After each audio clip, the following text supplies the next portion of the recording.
Well, hello everybody and welcome. I'm so excited to be here with everybody. Today is September 18th, 2019, and this is your Team Prosperity meeting. I've got some announcements that I'm going to go over.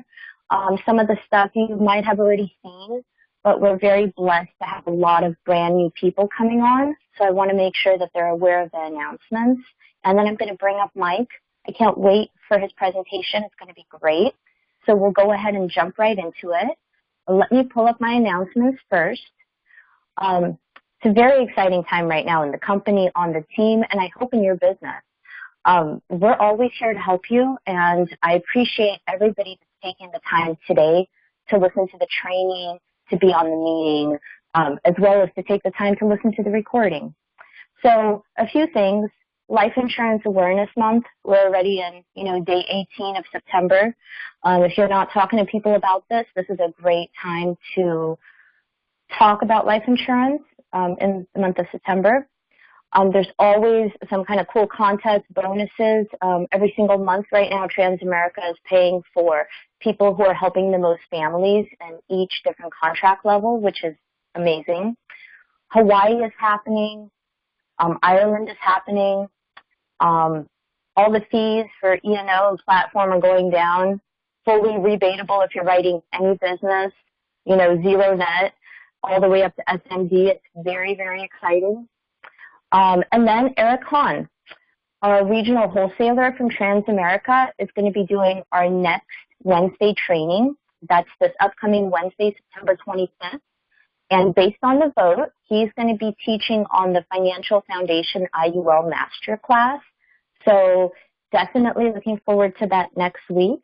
And then the following day, on Thursday, September 26th, Julie Stewart from Crump is going to be doing an annuity training for our team. This is also going to be recorded, and we'll make sure to get it out to everybody if you can't make it live. The Sprint Track is happening right now. A lot of people are taking advantage of this, and it's causing some great activity and things. So things are really happening. If you need help or strategy, anything like that, please let your upline know, let me and Mike know. We want to help you get to your goals. And like Gary Vee says, it takes time to build a business around something you love and are passionate about that pays for your lifestyle. Trust your process, stay patient, and understand that you have time. But I grabbed this slide out of my Saturday training. We do have time, but you just have to make sure that you know that your future and your time is in your own hands. So you don't want to be this first person as the lady driving home from work for the rest of your life like this, or waiting to be sleeping on a gondola ride when you're retired, right? If you're working a 9-to-5 right now, make sure that you know that you have the rest of the day to build your empire. And we will help you maximize those extra hours to help you get the most out of it. And my last slide, while you were waiting for the perfect time to take action, this guy was parking his boat in his other boat. So I'm a very strong believer in all you have is now, and that your future is created by what you do today. So that's really all I had today. Just wanted to go over just a few announcements. I'm really looking forward to seeing Mike's presentation. I know it's going to be great. Give me just 1 second to go ahead and get him, and I'll be right back.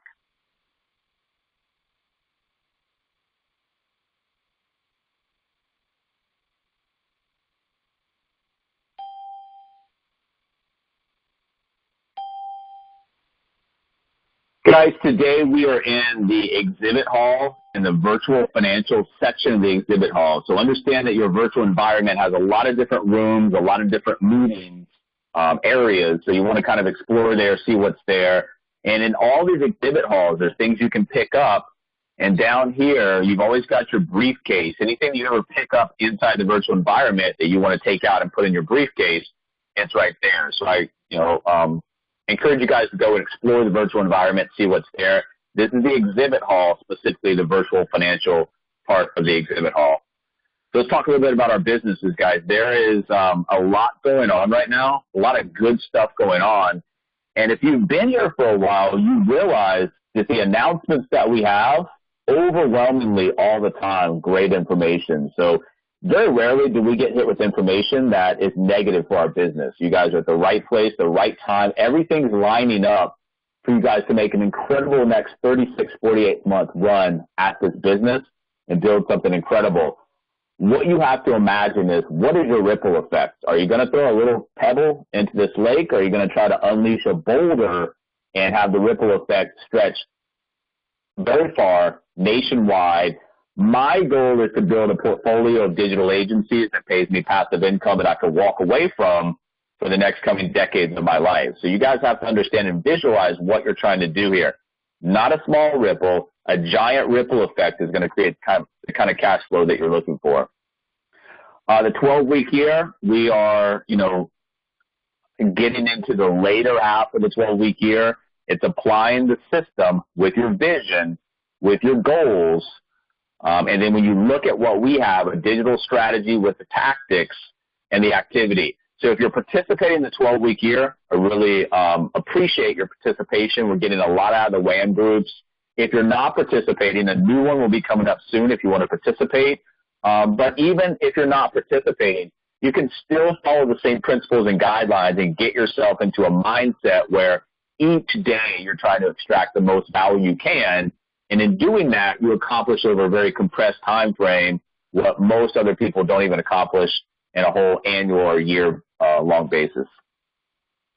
Remember, your vision is what's going to get you to take the action. So your 12-week goals, what do you want to get accomplished in that 12-week year? What are those weekly goals that are going to help you get to those end goals? And what are the daily actions that are going to help spur you to the point where you're hitting that 80% and you're getting to the goals? Make goals that you have the most control over. So if you're brand new in the business, you're only going to have control over so much. So depending on where you are in the business, make sure that you make goals that are achievable and they're in the realm of what you have control over. It'll greatly help you in terms of the initial build-out. Some of you guys, I think the biggest problem I see, just not establishing a rhythm of activity. It's kind of, indirect activity, kind of sprayed out in a number of different ways. You let menial tasks pile up and you become overwhelmed. So if you stay on top of a schedule, this business is not really hard. The hardest part about this business is the crash course in human psychology that you're going to get from people telling you they'll do stuff, they don't do stuff, people hiding behind the keyboards, never there for a phone conversation. That's all stuff that you'll have to work through as you build your business. This is still a people business, even though we've got a digital blueprint applied to it. But the best thing you can do for yourself is understand that you're in control of your future. Nobody else, if you do not let them, is going to get you off your path. With that being said, what you can do to help yourself is get that rhythm of activity established. Don't let things pile up. Do things on a daily basis, and then that rhythm establishes. And then it's just the point of doing what you need to do, sorting people where they need to be placed, have an effective follow-up, and learning the business as you go. We talked about this a number of weeks ago, but there's small things that we can do that will greatly help different parts of our business. And we talked about emojis and subject lines. They grab the attention of the subscriber. They increase open rate. They increase your brand awareness, and they help you save space. I've tested this, and it does work. If you put emojis in subject line, the open rate on your emails is a lot more. And don't just throw a bunch of stuff in there that's meaningless, but throw a couple of things in there. Anything to grab the attention of the audience and make them stop for a second or two, that's half the battle right there. Another thing that we can work on, I don't think there's such thing as too much notice. So, for example, if you schedule something on a Thursday for a Monday, if you do nothing in between those 72 hours that you're supposed to meet with that person, or supposed to have a tier appointment, or supposed to have a contact call, it's a it's a big drop-off in terms of the show rates outside of 24 or 48 hours. So if that's what you're doing, if you can tighten it up a little bit, that'll help increase your percentages, but also you can increase your percentages by creating awareness. If I am going to go into an appointment that was set by you, and you follow up with me a day or two before to make sure I'm aware of that, if I'm interested, I'm going to be appreciative of that. So don't think that you're bothering people with follow-up. People, if they're in tune, in line with what you're offering, they're interested in, whether it's client partner stuff, just by following up and letting them know they have appointments, it's going to increase the show rates. We're talking about, when the sprint track first came out, we were talking about starting a baseball tournament for our team. I didn't want to take away from the message at that point, which was the sprint track introduction, but we will be starting a football tournament here in the next couple of weeks. It's just something that allows us as a team to take the routine tasks that we do every day, spin it off into something that's a little bit competitive, something that we all enjoy doing, and something that can break the monotony of the routine that we do on a daily basis. So we'll make the announcements. Same thing, winner will get some type of a prize. Also, I've noticed that I get a lot of responses from partners asking the same questions as they might have asked maybe a month ago. Say, hey, somebody wants to know this. So what I've decided to do, I think what will help us, is we're going to start a Facebook post, and I want you guys to just comment the typical questions that you get from the outside in terms of marketing, from a partner perspective. We might do one on clients too, but this one wants to be partner. And then once we've got those compiled, we'll make a frequently asked questions guide. We'll post it in Team Prosperity somewhere that you can go to always, or you can just download it. That way you've got a quick reference guide. You can just copy and paste the answers back. Realistically, guys, people are asking the same questions all the time. So if we've got a frequently asked questions guide, you can just copy and paste. It becomes a lot easier to get through those questions and not spend so much time wondering what to say, how to say it, or who's going to help you say it. It does not matter, especially in the beginning. Don't blame people. His fault, her fault, their fault, not me. It doesn't matter. Only thing you want to do, keep calm, fix things in the beginning. As the upline, you always want to be calm. If you're showing aggressiveness, or you're all over the place, it's going to streamline down into your office. You want your office to be calm, collective, a free-flowing organization. Now, if the mistakes continue from the same person, that's a problem. But in the beginning, just fix the problems, help the people understand what they did wrong, how to correct it, get them on a better trajectory going forward. Remember, this isn't a corporate structure where managers are ruling people with an iron fist, and that's not what this is. We're all entrepreneurs. We're all coming together to help each other reach personal, organizational goals, disrupt this industry, and create the lifestyles that we're looking for. Remember, as someone building this business, as an entrepreneur, this is not a 9-to-5 job. There's some days that I have put in 12, 14 hours into this business. I do that so that on the backside, when this gets built and I step away, I don't have to work any hours. Well, a 12 or 14-hour day in this business is not very hard compared to a lot of what I've heard. During the summertime, I've been connected to ABC calls with people that were out, walking around in neighborhoods trying to sell insurance in 100-degree weather or temperatures, feeling like they were going to fall down. I've talked to people who have medical conditions where their legs were swollen. I mean, you guys, being in this business for a number of years, I've heard it all. So the hours that you invest into something, you have to realize this is pretty easy what we do compared to a lot of the other people in this industry and outside the industry, what they're doing, trying to make ends meet, trying to make a living. So don't look at the time that you have to do something. Look at it as an investment and look at it as an end point for you. You're working hard now, so you don't have to work in the future versus working hard for, decades and decades to come. You've got to believe in what you're doing 100%. And that's the first real thing that I look for in a direct partner that I hire.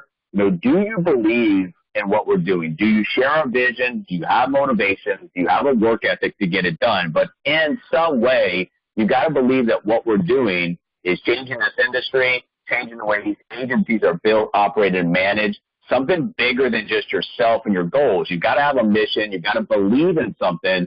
If the partner doesn't share our vision, it's going to be very, very hard for them to be successful in our company. And really, that's why I'm all in.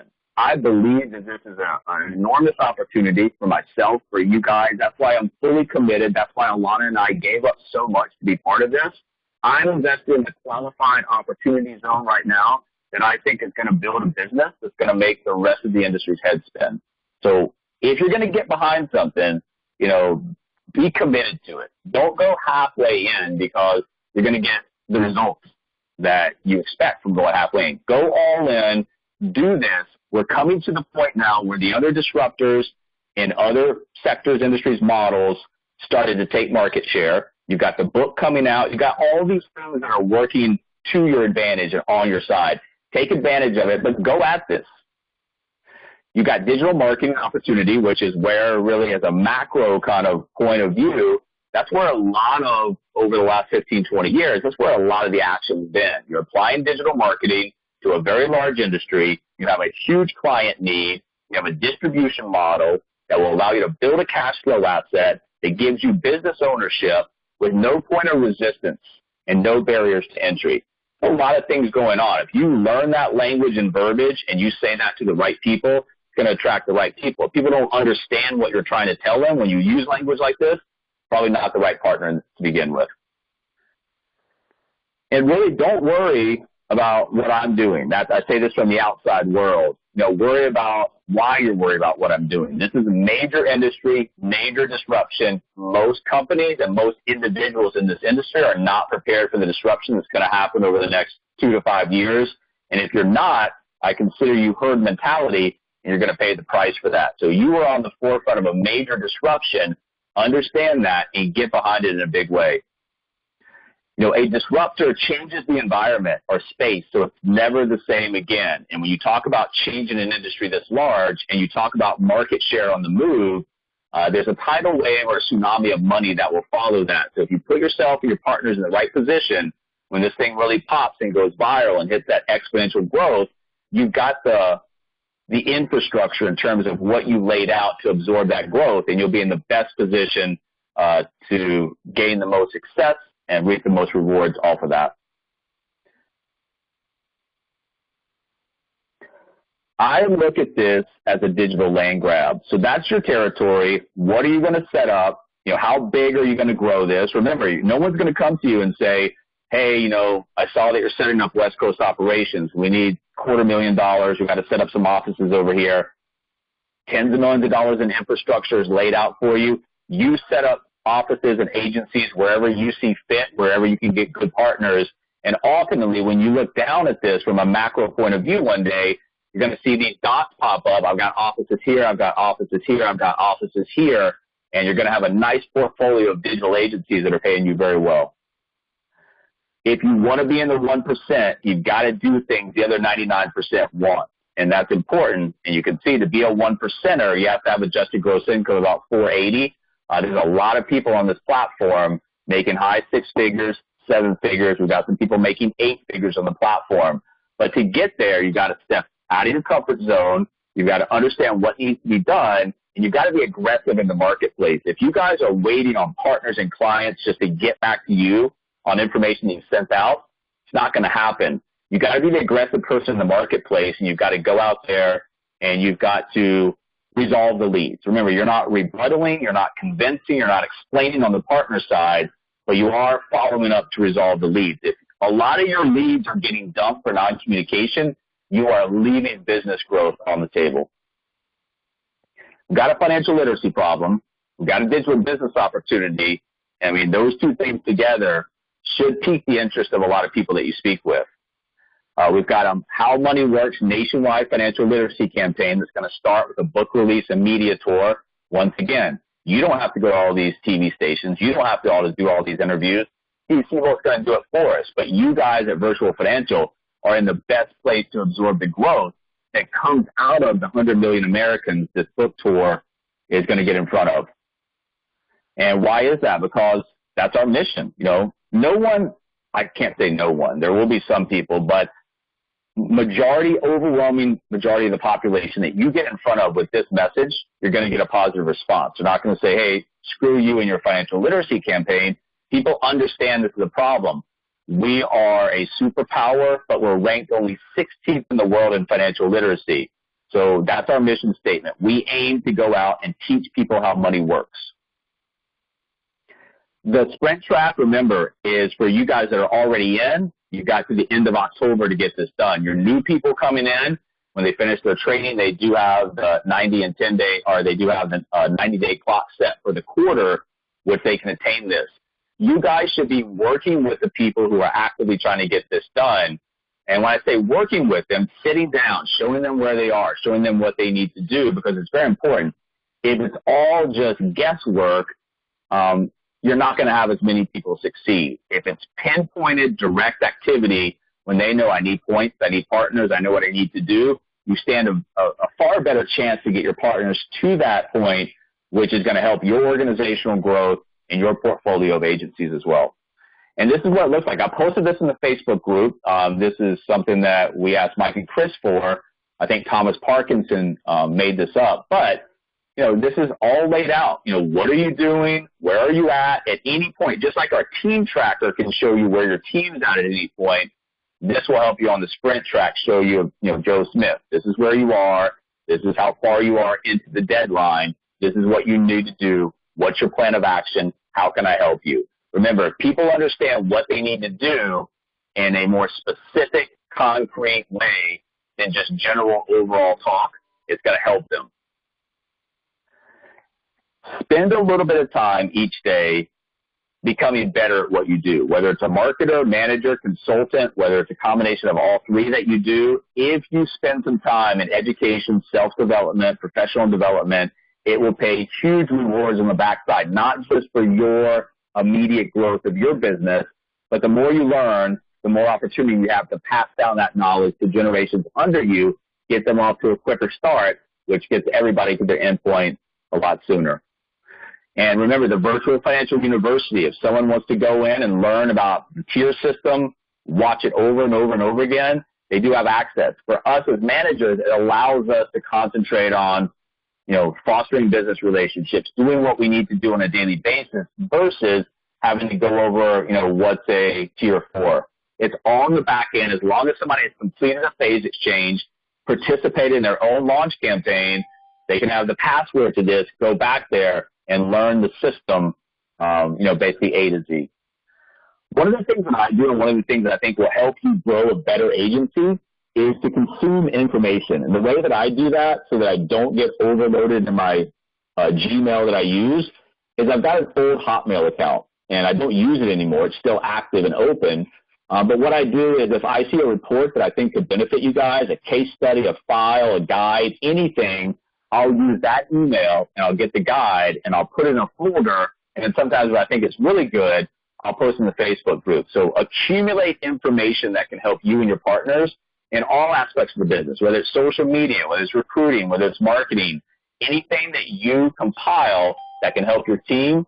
Obviously, the velocity of the learning curve for your partners, you get them through a lot faster than you did. And that's all we're trying to do. Get a better experience going for the people that come in under you than you had. If we can continue to do that over the coming months, you guys, it's going to be off to the races. You've got to continue to work at something to get better at it. Your business is not going to go in a straight line up. It's going to have peaks and valleys. You're going to have highs and lows. You're going to have good days, bad days, sometimes really bad days. But if overall you remove yourself from the day-to-day activity and look at the overall growth of your business, regardless if you have little blips here or there, if you're doing the right thing, you're working at it, you're going to get the growth behind it. You have to get better at what you do, because if you don't, you're going to grind yourself into a motivational hole. If you're not getting better, you're not getting better results, and you're seeing people pass you in this company, it's going to be a defeating and deflating experience. So remember, keep working not on the activity side, but keep working on the development side as well. Build your business on a solid foundation by the numbers. And this, I really, really, really believe that the people who will build the biggest organizations, the most profitable organizations, they're going to know their numbers down to the most minute details. If you're just blindly coming into this, just throwing activity around, loosely putting the office together, it's going to suffer. You've got to know your numbers, whether you know your return on investment in marketing, whether you know your partners come in, how many drop off, how many make it to certain, levels, agency manager, vice president, senior vice president, all these things that you have to know. Know your numbers and you know your business. If you don't know your numbers, your business is going to suffer greatly. And be accountable. Teach your people how to be accountable. I've done it, people either say it's an alien concept or they think it's too cool for accountability. That's just knowing your numbers. If you know what activity you have, what that gets, you can review and say, okay, my activity is getting nothing done. What am I doing wrong? Or my activity is starting to get results. So now I know how to grow and scale that activity to grow and scale the results. It's all about knowing what you do, what that gets, and either growing that, or sometimes if it's not working, coming back to the table, reflecting, and changing some things until you get it right. Great companies hire, great companies invest, and great companies advertise. The only difference between a company like us and maybe if you're interviewing for an hourly or salary job is people are willing to tie their income 100% to the revenue growth of this company. If you understand that as what an opportunity that is, it's an amazing opportunity. But it's very important because this is an entrepreneurial opportunity. We're not paying people to sit around by the hour or by the year to do tasks and go home at a certain time. We're looking for entrepreneurs, entrepreneurial mindset people that want to come in, be part of this, and want to take a direction in their life where they have control over their future. If you're not hiring, you're not investing, you're not advertising, one of these three or more of these three things, your business will suffer from that. And you always have to evaluate you and your partners. You know, this isn't something where we always want to candy coat everything. Sometimes you have to have a conversation with yourself or with your partners and just be, realistic and honest about what's going on. If you were a publicly traded company, how do things look? Are you on a downtrend? People selling your stock? People holding your stock because they're not really sure what's going on? Or people aggressively buying your stock? You always want to be growing. If you're not growing, you're contracting. So that's a very important part of this. You always want to kind of step away for a minute and look at your business and look at yourself in terms of how would other people evaluate what's going on in my business right now? And if you're doing well and people would want to invest into that business, that's a good sign, a good leading indicator of things to come. People coming in are going to be surrounded by seasoned entrepreneurs, industry veterans, and successful people that can help them grow and develop others. We get paid to do that. So that's a big difference when you're talking to, for example, an insurance producer. They're used to getting the lead, converting that to a sale, doing that over and over again, paying the mortgage, paying the car payment, maybe over time trying to build a little book that spins off a little residual. We are trying to develop multiple agencies here. We're trying to develop a business, not a book of business. So you are going to need to train, support, help people. But remember, you get paid to do that in the beginning, and you get paid to do it on the backside when they actually don't need your help anymore. The tier one is absolutely key to your business. If you want to look at, your business, and if things aren't going well, it's just from a lack of tier one contact and confirm. If you have enough tier one contacts, we've got something pretty special to offer the right type of person. Get it in front of them. And, the rest of the people who don't see it, not interested, don't understand, that's fine. But if you have enough tier one activity, you're going to get into the right people. And tier one just really creates awareness for you, your brand, the opportunity, creates interest, creates the ability to make a decision, and the ability to take an action point. It's the foundation of your business. So once again, you can't have outcomes that include partners, clients, revenue growth, income growth, without the tier one activity on the front side. So more tier one activity, more follow-up, more outcomes, more positive outcomes. And don't forget, guys, a lot of people think financial services, insurance, they think of that consultant, that salesperson. People need to know we are widely and extremely diversified in our products, the broker platform, but also our roles, business development, lead generation, sphere of influence, referral partners, producers, consultants, recruiters, marketers, sales team leaders and managers. If somebody doesn't want to be a builder, that doesn't mean that the conversation has to stop. You guys need to know how to build value, build relationships, network, and try to find something, if it works, a mutually beneficial relationship where both you and that person can work together and extract value out of that relationship that benefits both of you. Encourage development and growth as part of your business plan. Another thing that we absolutely have to make sure that we're aware of, not everybody is going to fall into who we're looking for. And one of the easiest ways to start sorting people is, do they understand the cash flow quadrant?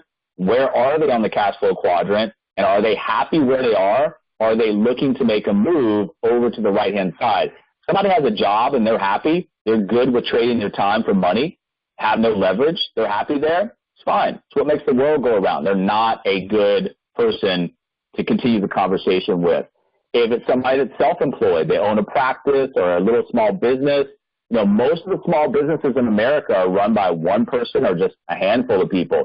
So if somebody has a practice they're running, it's kind of like the employee. They're still trading their time for money. It's more money. They still have no leverage. They still have a lot of obligations. They own the job. They don't have a job. They own the job. If they're happy with that, once again, not the right type of conversation to continue on the partner side. You might be able to help them out on the client side.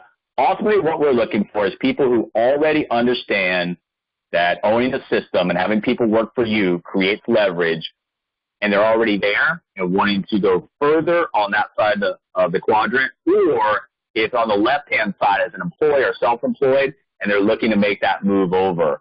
That's what we're looking for. We're looking for people who want to own a business and ultimately spin off cash flow that allows them to go in the last quadrant, which is the investor. We want people who are thinking about assets, not income. Now, of course, income is very important. You have a great opportunity with the advances, 40% on commission to make immediate income here. So that's not the situation. But when somebody looks at this business, they should be thinking of building an asset or building assets around this country. I look for people with that type of vision. When they start talking to me about assets over income, that's a good leading indicator that you've got somebody that you want to continue the conversation with. And a Tier 1 ABC, guys, remember, if a Tier 1 ABC interview ends with either us, from our side, sending more information over because we think it's needed, or from the other side, they're requesting it, it's not your manager's job to follow up with that potential partner or client. Does not fall on the manager, and the manager should help remind you if it's not being done, but it's your job. If you're not following up with people, once again, you are leaving a lot of business and a lot of money on the table. And this is not just me talking. The statistical analysis shows people that follow up versus people that don't follow up, the amount of differences in income as far as a builder, the differences in the organization that you're able to put together. Remember, what does your audience need to hear from me? It's not about the product, really. It's about the benefit of the product. It's not about the business. It's about the benefit of the business. You have to learn how to talk in solutions. You have to remember, talk or envision or try to see a perceived problem for your audience, put yourself in their shoes, and offer solutions that are going to, as far as a message, resonate with them and have them kind of raise their hand and say, yeah, let's talk further about this. Learn how to attract and hire talent. That's the only point of resistance for scalability. Like every other company in America right now, there's a talent shortage out there. We're no different. Bring in the right people, build a nice business. Bring in the wrong type of people, and you will find that this is a major grind, and at the end of the day, you don't have much to show for it. One of the things we talked about is ways to open up conversations, online surveys. We talked about this over the last few weeks, but you can do different things at different times. For example, as we come to the end of the year, might be a survey for what people are looking for in 2020, goals, dreams, changes. So just always think about new, innovative ideas and ways to open conversations that can get in front of people and allow you to open up conversation with them that can potentially be directed into a partner or client conversation. Just think outside the box. This came directly from Doug Jones's a couple Saturdays ago, the common market. So these are people you have not met, but you have something in common with. It's a great way to open a conversation, give them a reason to connect with you, talk with you. An example is a school, sports, occupation, military branch, same church, same civic group, etc. And the natural market consists of the inner warm market, the outer warm market, and the common market. And realistically, if you look at the common market on something like a LinkedIn platform, it's going to continue to go and go and go.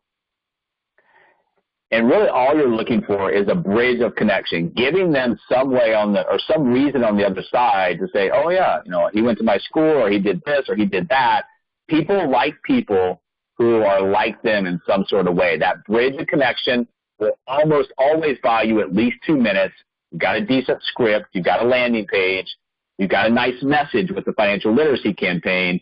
It's a great way over the next 9 to 12 months to go out and reach a lot of people with a very positive message and open up a lot of conversation. And this is essentially, our message. We're working with a team of professionals from several sectors of the financial services industry, teaching people how money works. Our mission makes a difference.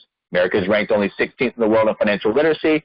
American families are paying the price. We're about to release a widely anticipated book, followed by a nationwide media touring campaign that will reach 100 million Americans over the next 12 to 18 months. We're looking for people who are interested in interviewing for management or leadership positions to help us with the growth we're expecting now and in the future. If you're open to taking a look at what we're doing and who we're looking to hire, I'll send you some information and follow up after. Does that sound good?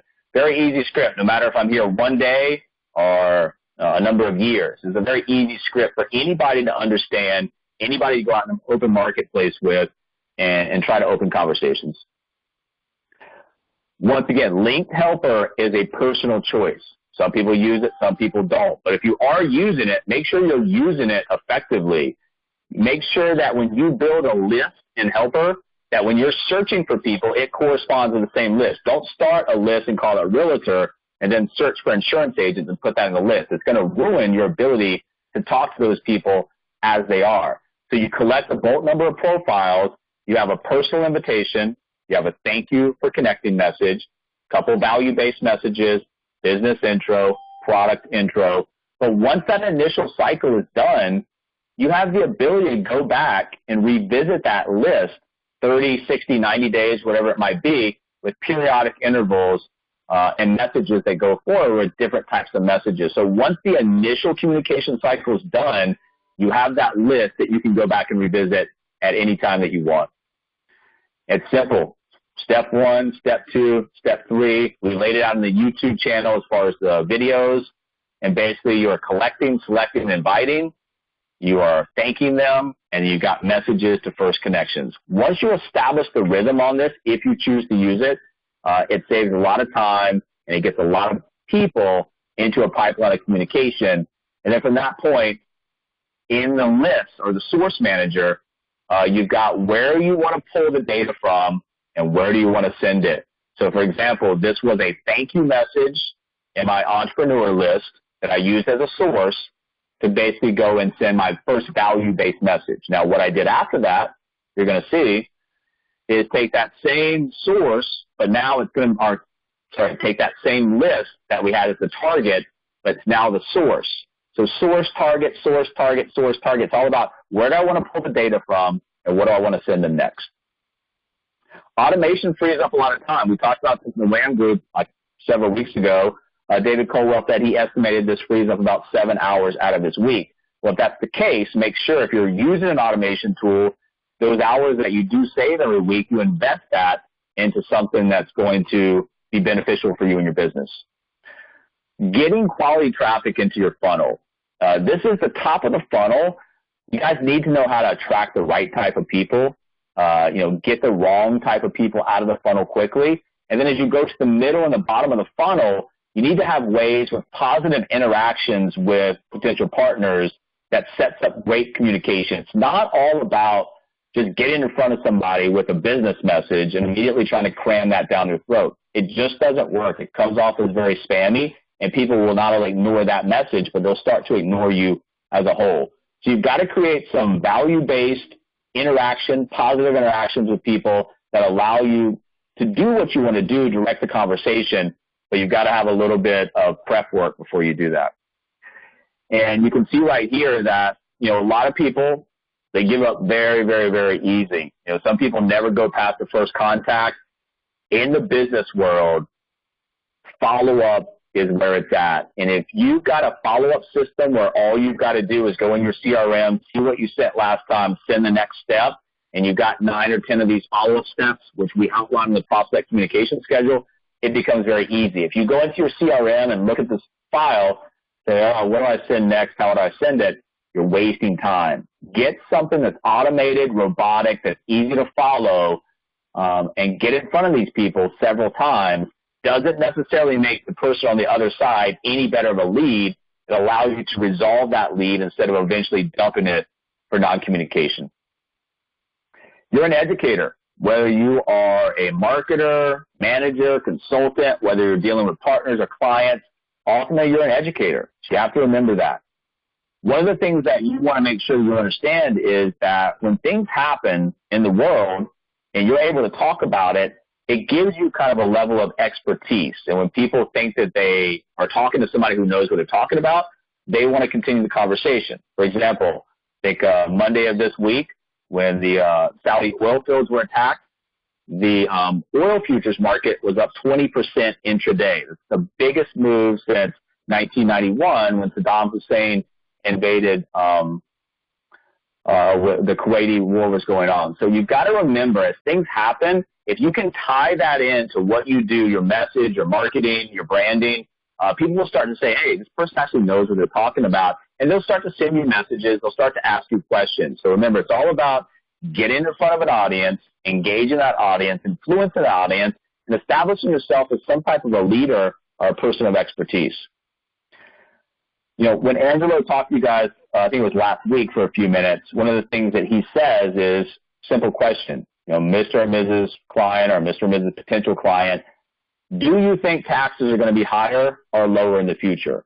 Most everybody's going to say higher. If that's the case, what are you doing to protect yourself against that environment? Well, you can see the interest cost on the debt, just the net interest on the debt, you can see explodes higher. We're going into this period of time over the next decade where the net interest on the just on our debt starts to impede our ability to make some of these other payments.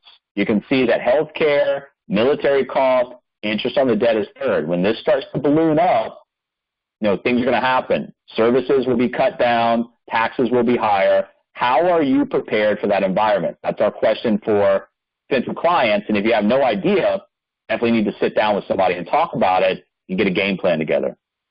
Another thing that you can do as an educator is help people understand what we can do from a product standpoint versus what they would face in the traditional marketplace. You know, on a protection like this, you're going to get critical, cancer, disability, long-term care with a traditional life product versus just our living benefits product. You can see at the age right here, what it's going to cost them total versus what the cost of a term LB would be. And then the green numbers under here, if you take that savings, invest it into an IUL over that period of time, you know, an illustrated value at that time. So understand, not only do you have great products, you have great and enormous pricing pressure or pricing advantage as well. And if everybody, if you ever wondered, okay, I know the living benefits is a new product here, but what if somebody says, well, I don't want to spend much money, I just want traditional life insurance? Well, you have to understand it's very, very minimal. This is a 38-year-old male or female, preferred non-smoker. And remember, the Transamerica Super Policy comes in the top 3 of several hundred quoting engines as far as price and premium. So $56.76 for a 30-year traditional term, death benefit only, $60.63 for the living benefits policy. So it's not much more. It makes sense, and this is an all-inclusive policy, one debit versus you asking somebody to invest several hundred with many debits coming out of the checking account. So understand that the living benefits policy versus the super policy, it's not that far off. Okay, this is something I want to bring up for you guys because I want you guys to understand. Sometimes I get messages back, well, somebody got an IUL quote at this place and it was less expensive. I want you guys to understand how to kind of envision when you're talking, if you're a consultant or you're wanting to be a consultant, it's kind of like putting pieces of a puzzle together. So this is a 50-year-old male I talked to the other day. He has a $500,000 term, traditional, 10 years left on that term, paying $160 for that. So on the living benefits quote, if we just do year for year, he could actually get 10 years of an LB, save a few bucks per month. Or if we want to extend the term out 20 years, he's going to be paying an extra almost $100 a month for that. So that's an option. But client was interested in an IUL. Well, if we take the $500,000 and run an IUL, the target premium on that is $1,333 per month. Not only can he not afford to do that right now, but he can never be in the position to overfund that. So that instantly is out of his price range. Most people would say, oh, IUL is not going to work, or they're going to chop it down and get rid of some of his protection in order to fit the budget for the IUL. What I want you guys to understand is see the 7-pay max right here, $25.91 a month with a target of $1,333. Now, look what's happened. We ran a $100,000 IUL We put a $400,000 base term rider into the policy. So now he's got the same $500,000 in coverage. He's got the $450,000 in living benefits, but because this term rider is in here, you can see that the 7-pay stays the same. So his ability to max fund this is still there, but look what's happened to the target. Dramatically dropped down to $300 per month. This is affordable. So understand there's different ways to make plans that are going to work for the client. It's not all about just a black and white kind of scenario. Get creative with some of this. Understand it's a puzzle. Put the right pieces together for your client, and you can make some amazing plans that people will really be excited about. And also, if you're going to be a consultant or are a consultant, I recommend that, going back to knowing your numbers, people lie, numbers don't. If you can sit down with a potential client and show them the advantages, very black and white, current plan or expected plan versus a tax-free plan, it's very easy. Prove it, right here. There's the numbers.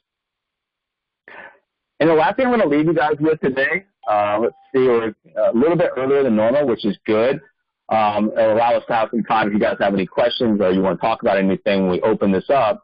A lot of you guys, and it's human nature, I think, to think about what if. What if I pick up the phone and somebody is not interested? Or what if I do this or do that and it's a negative outcome? What I want you to start thinking about is the positive outcomes. What if you pick up that phone and that next person you talk to is one of your key people in your organization that comes in? What if you pick up that phone or follow up with a potential or a client that you made a presentation to, and that client is ready to take action and apply for the policy? So the what ifs are always going to be there. We're never going to get rid of the what ifs. But what I want you guys to do mentally with your mindset is take those what ifs that we normally think about and start spinning those into a positive direction. What if what I do, has a very, very positive outcome instead of what if I do this and has a negative outcome? So I'm going to go back and grab Ilana, and we'll open this up for you guys. If you have any questions right now, we will